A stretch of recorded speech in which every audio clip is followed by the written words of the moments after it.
That was the first sort of perspective from the nations. The second perspective is from Estonia.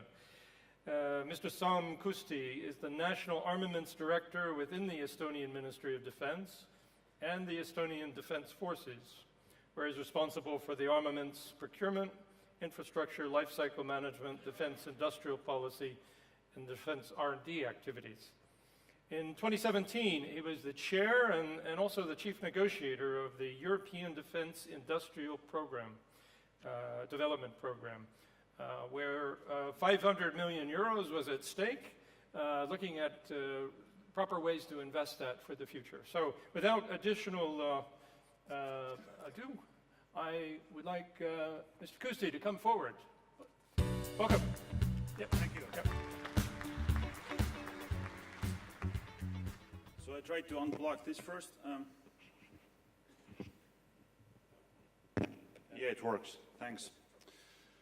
Well, I want to start with thanking first, of course, the agency to ask Estonian Ministry of Defense to take the floor and address this important conference.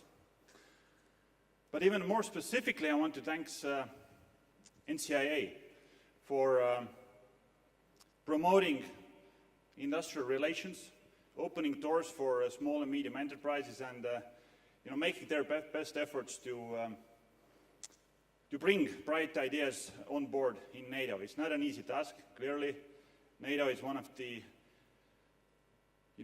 most cumbersome, bureaucratic, and heavy institutions in the world. So please keep on the good work. The results are difficult to achieve, but all your efforts are well noticed. Well, I take this stage today as a national defense policymaker.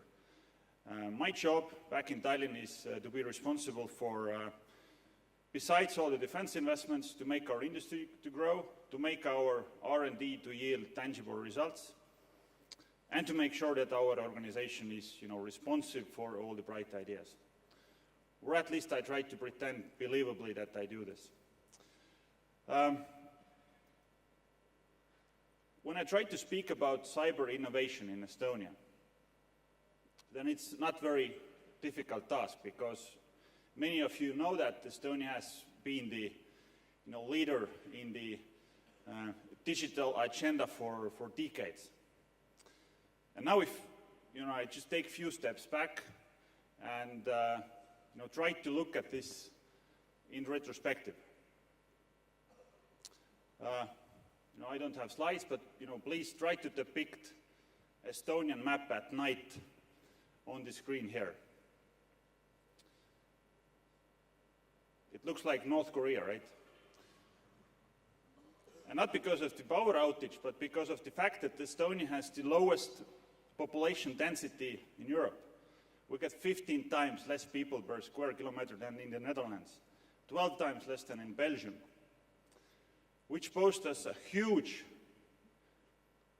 public policy-making challenge back in the early 90s. How to preserve all these public services with all these resources that were available. And our government, already from the early 90s, took very brave steps.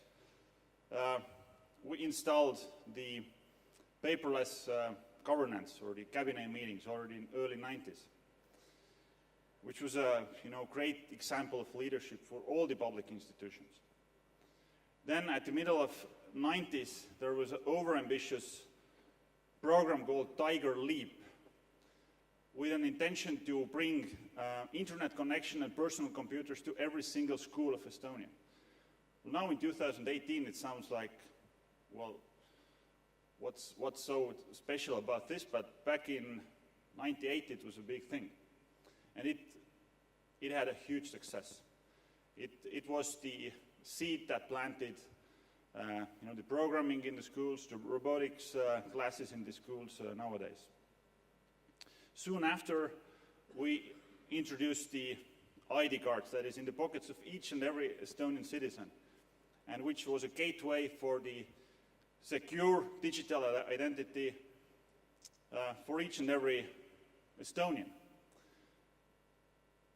Together with this came the X-Road platform, that is a secure information exchange layer between public and private institutions. And all this, just opened up a way for exponential growth in the e-services. Currently, we have more than 3,000 e-services available for all the citizens. So you basically don't need to go to. You don't need to go to, see your government. You can live your life in your cell phone. So that's a big thing, and it's a really big innovation that we have taken forward there. In 2007, of course, everyone knows, we were the victim of the first government-backed cyber attack. I'm not going to speak much about this. The only fact that last year, 2017, April, we celebrated the attacks. I think this is the first time any attack from the other government is celebrated in the history of the world. But this again opened us a lot of doors around the world, and also injected us a lot of courage and confidence, to try to take the leadership in being more innovative. So this was, from retrospective. Now when I try to conclude anything from this, or you try to do this, then, the only thing that you can conclude from this or learn from this is that, well, you need to do right things at the right time with right people. That's a good policy advice, huh? Yeah, I know, you got to be thinking that is this really I paid this 800 euros for? Right things at the right people with, right money. And, just to make things even worse, try to reverse engineer every success from the retrospective is also, performance biased. And what people also tend to do, they tend to, discount luck, just to emphasize their own role, their own, talent, and their own good insights. So what I want to say here is that what brought us here don't really bring us any further. And there is not too much that you can actually learn from your past successes. And it's a big challenge for us because there is a lot of people who look at us as Estonian government, domestically, but also outside, to pave a way to lead and to showcase new examples of great innovation. I just tried to give you an example that makes it probably more easier to relate with this abstract talk.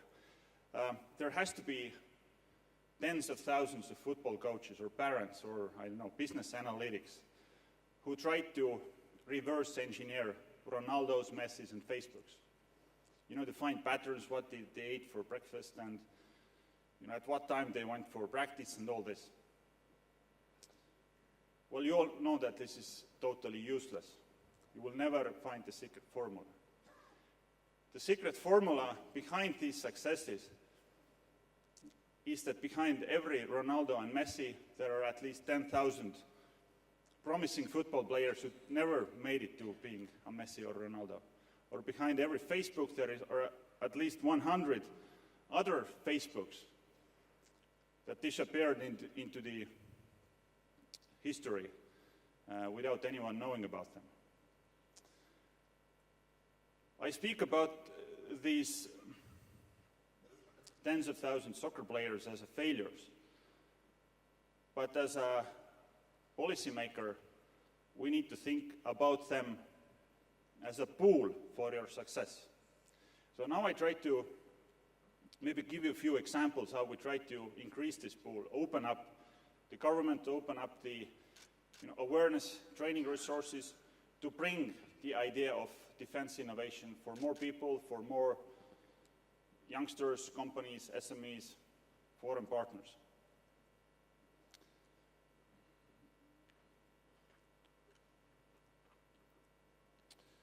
There are just random five examples that I can maybe do in 7 minutes. First of all, we introduced cyber conscription. After doing the regular drill, basic training, crawling in trenches, we pick out the most talented people from each year's draft who have the background in programming or on other ICT technologies, and install them into our defense forces to work, to train, to perform the same duties that our defense forces are doing today, and most importantly, what they would be doing when the wartime hits in. And it is very, very motivating for these youngsters. And for us, it's the main recruitment ground for getting to new talented people. And also introducing a cyber defense as a potential, career path for their own career, or maybe a discipline to try to, develop their own business. Hugely successful. Another initiative that we introduced a couple of years ago is Cyber Olympics. Well, now we need to call it Cyber Spike, because apparently 2,000 years ago there was one gentleman who already coined the word Olympics. But anyway, the idea remains the same. We try to convene the brightest minds from high schools until master level students to compete individually on national level cyber competition.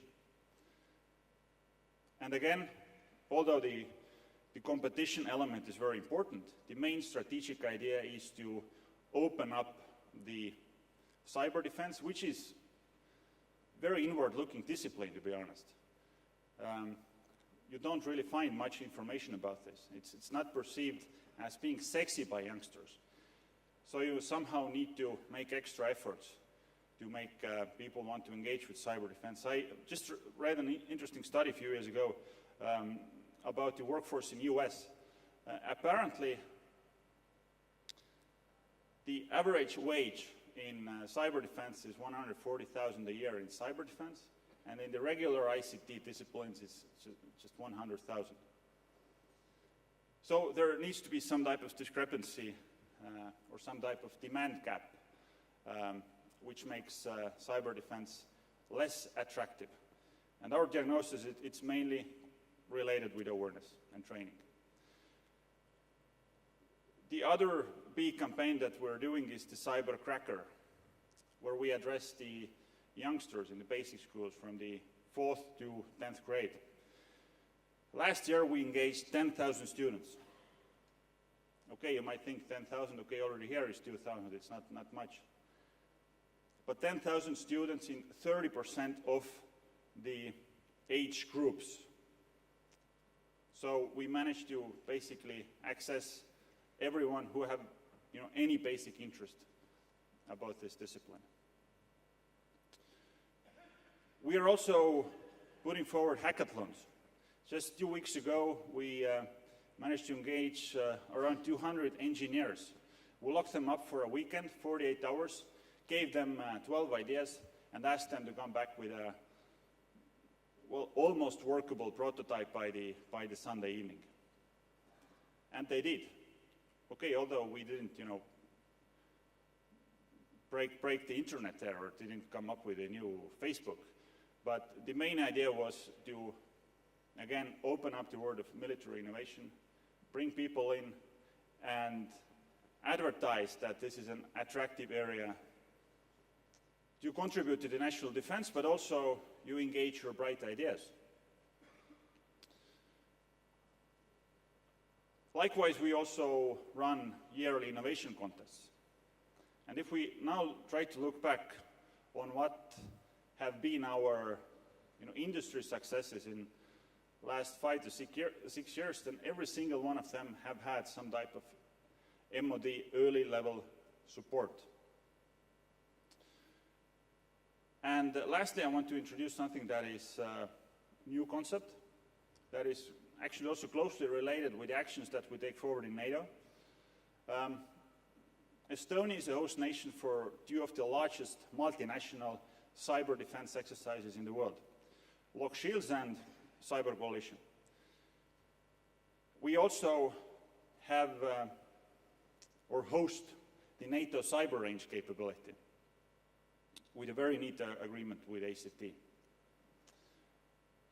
But these two exercises and these activities in general are like feeding a Frankenstein. There is no way that you're going to have an exercise next year that is 20% smaller, 30% less faster. It needs to be bigger, it needs to be more complex, it needs to be more engaging. And it's a huge challenge. And as we also know, the public service is not usually the best breeding crowd for innovation.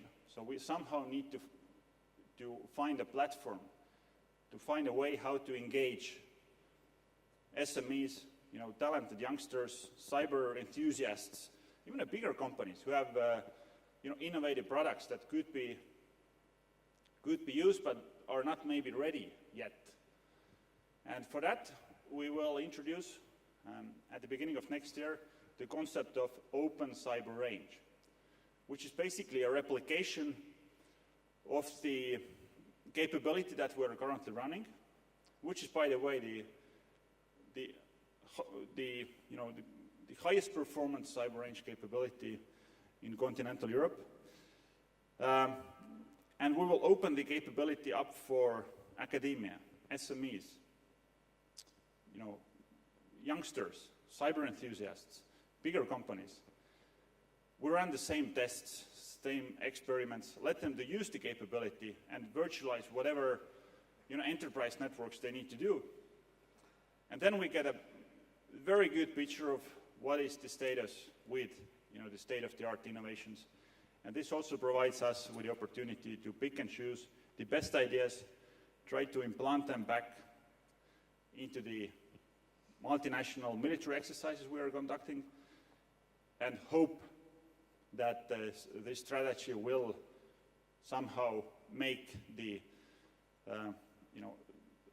self-inducing innovation machine. I got a few other elements. I can discuss this with you individually later on, but I see that my time is up. So I want to thank you. Thank you for inviting me here. Thank you for providing Estonian Ministry of Defense to share our perspective. And hopefully we will have a lot of good partnerships within NATO and also bilaterally. So thank you.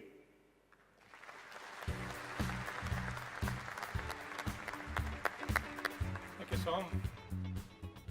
I think you landed at the airport and you were probably in traffic when we explained the coin, but this is a new coin. Is it? We'll figure that out. Lucky me. But thank you very much for coming and speaking, and I appreciate the new insights into what's happening in Estonia. Matt, over to you. And finally, before you leave, on behalf of the conference yes. team, a small gift. Thank you very much. Christmas coming early. Christmas